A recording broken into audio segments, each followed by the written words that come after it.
Start of the document. Hi, my name is Mark Spielman. I'm writing this in order to keep any sanity I have left, in order to tell everyone about that girl. I dream about her all the time. Can't get her face out of my head, those eyes that smile. Who is she? Who is Janice? I'm what you would call an indoors type of person. I never go outside much, just sit by my computer and look for fucked up shit on the internet. I'm well versed on internet memes, YouTube fads, and the best porn sites. I'm not what you would call a porn addict, but when I do watch it, I know where to go. I know the internet inside and out, so when I found that the local police department was looking to hire people with extensive knowledge of the internet, I jumped at the opportunity. I was one of the many looking for the job, but as fate would have it, I was a lucky one. The police chief who hired me patted me on the back as I walked into my new office and said, "Hope you're ready for this, Mark. There's a lot of crazy shit out there." I smiled at him and said, "Believe me, sir, I've seen it all."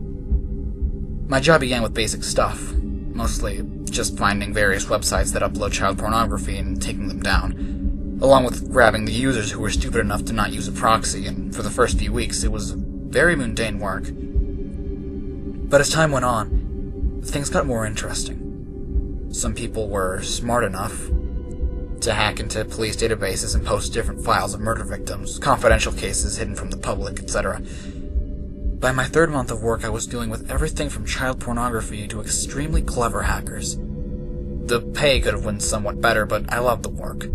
My life was finally beginning to have some meaning, even if I was still sitting at the front of a monitor 24/7.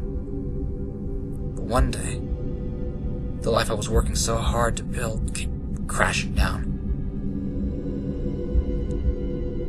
I was browsing the internet as usual, trying to find any sites with child pornography. I was getting really disturbed about how much of the sick shit was on the internet. It was like battling a hydra. Take down one site and two more take its place. I found a website with a URL called sweet15.com. I thought of what it might mean and clicked it. What I saw made my heart skip a beat. This was the biggest child porn site I'd ever seen, and being the first one to find it and be able to take it down and find all the sick bastards behind this would make me a hero, not to mention the insane bonus I would be getting. I could see the dollar signs now. This would be a landmark case. Hundreds would be sent to jail, and I would be at the head of it. I composed myself and started delving into the website's content. Just one of the picture or video depicting someone having sexual contact with a child would be enough to get a warrant to locate any user's IP address. The pictures and videos weren't edited, so I had to click on their links to view their content. I went to a random page and clicked on a random picture titled Kathy.jpg. I looked at the picture. It was a picture of a young girl with long hair and pale skin, about 15 or 16, standing in a dimly lit room with a smile on her face. Not a full toothy smile, but just a slight grin. That was it. Nothing sexual whatsoever. In fact, the girl in the picture seemed rather modestly dressed. I was about to click away from the picture when I noticed the URL. The picture I was on, according to the URI, was not Kathy.jpg. It was another picture file entitled Janice.jpg. I found that rather odd, and I decided to go to another picture, Susan.jpg. I clicked on the link. My happiness at finding the site was fading faster than it came. The picture I clicked on directed me to exactly the same picture as before. I looked at about 15 more, and everyone was the same. I gave up and decided to look at the videos. I clicked on any file, pennyprecious.wmv. There was no video, just that picture file, Janice.jpg. I called a few people into my office and asked them to help me go over more files on the website. At the end of the day, we had gone through over 1,000 files and had to concede that the website was a sick joke by some prankster who made a bunch of fake files directed to the same picture file. I packed my baggage and left the office feeling disappointed, but I also felt something that scared me as I was driving home. A rising sense of panic, as though if I didn't search that site more thoroughly, something terrible would happen. I opened the door to my house and went straight to my computer. I turned it on and went to the site. I went deeper into the site, looked at the source code, trying to find anything that would lead me to something else, but every file on the site was the damn picture file. Her face was burned into my skull, and I knew I couldn't sleep until I found out who she was. I went to the deepest logs in the site, and I felt like throwing my monitor out the window while my jaw dropped. On the very last page of the picture file logs was a lone picture file called Janice.jpg. I knew this one had to be different. With sweat trickling down my forehead, I brought my cursor to the link and clicked it. It was essentially the same picture as Janice.jpg, but it was black and white. And when I hovered my mouse over it, I realized that clicking the picture would direct me to another link. I clicked on it. My browser shut down immediately and my computer crashed, and all that was left on my monitor was the infamous blue screen that signaled certain doom to my hard drive. I cursed and tried to turn it back on. After a few attempts, I was able to get to my desktop. It was the most fucked up virus I'd ever encountered. All my programs were deleted, and a pop-up box said that 1,000 picture files were being copied onto my hard drive. But the thing that made me nervous was my desktop picture. It was Janice.jpg, the black and white photo. Something about Janice's facial expression was different, though. In the regular photo, she appeared to have a slight smile on her face. In this picture, she was frowning. Not out of disappointment, though. I could see something in her eyes. A new expression. Fear. After the pop-up box closed, I went to my pictures to see what had been copied. I started with the first picture. It was essentially exactly the same picture as the original Janice.jpg. I started clicking rapidly to the next few photos. They were basically the same, but I could see one thing that was changing. Her face, which in the first picture was smiling, had morphed into a frown I had seen on my desktop. As I kept clicking more rapidly, now I could see her mouth start to contort into a scream. The pictures were getting darker and darker, and the girl horrified.